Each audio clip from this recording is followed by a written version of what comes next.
Thank you and welcome to the show this morning. The topic this morning is drug prevention, grants, and business. And we're fortunate to have with us to talk about some of the issues that are faced by the organizations that attempt to deal with drug preventions and some of the grants that they receive and some of the business that is generally associated with trying to make sure that these grants are honored.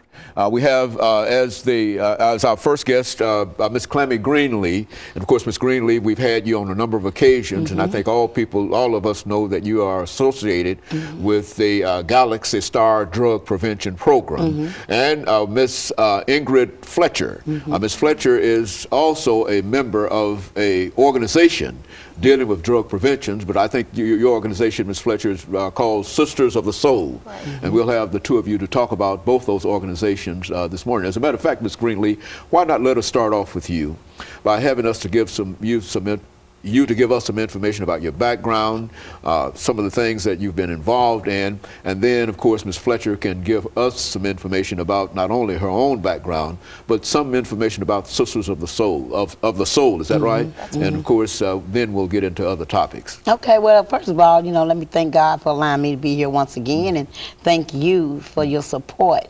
Just dealing with the system myself for over years, in my teens all the way to my elder, getting lost inside and outside the justice system, drugs and alcohol myself, living that lifestyle, homelessness, living that lifestyle, or just being disobedient, period, living that lifestyle. Well, I after 10 years of just horror in the streets, I've decided that I need to throw my hand up to God and ask for some help so I could come back and convince my other peers that this system is broken and our kids is dying and some of our adults. So they gave me the opportunity to, with the experience that I've had personally in my life and in my times in the street, gave me the vision that I need to come to the streets and bring back what I know to help. Very good. And what about your involvement in what you do, Ms. Fletcher?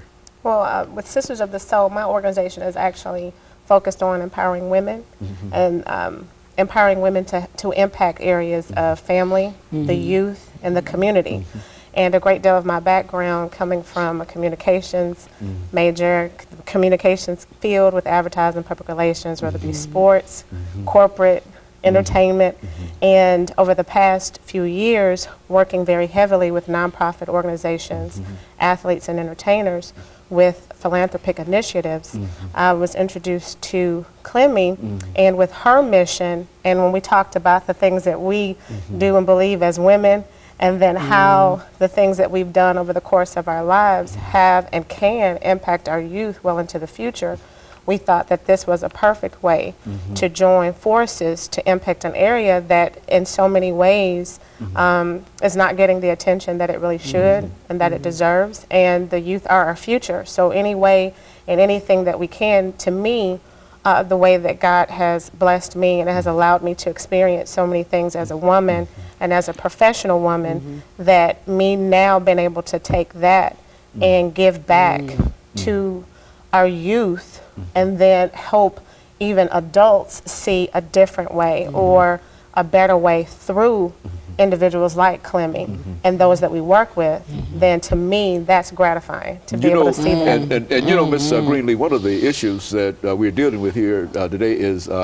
drug prevention. And I think, as you've already alluded to, that a lot of us are really not knowledgeable in terms of what we mean today when we talk about drug prevention. We might have been knowledgeable 10 or 15 years ago, but today, why don't you talk about that? Well, you know, what I really want to bring to attention is that, you know, they talking about all this violence that we're having and the behavior we're having with the kids. Well, a lot of people has got a little relaxed about these kids' new drug, and they new drug is this X pill and this strawberry candy.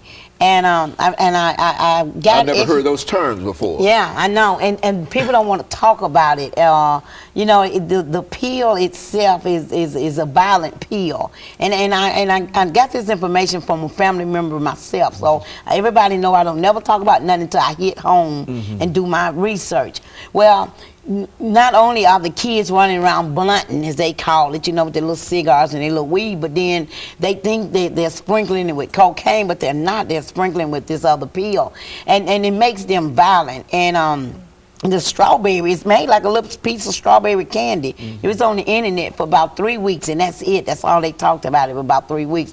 Well, I had asked the radio station to let me come on and talk about it and bring a clinical doctor to really tell the real terms of this medicine. Now, by me being out in the streets and in the hood, you know, with the kids, that's why I see it and I know it a lot. And then some of the people's in my meetings.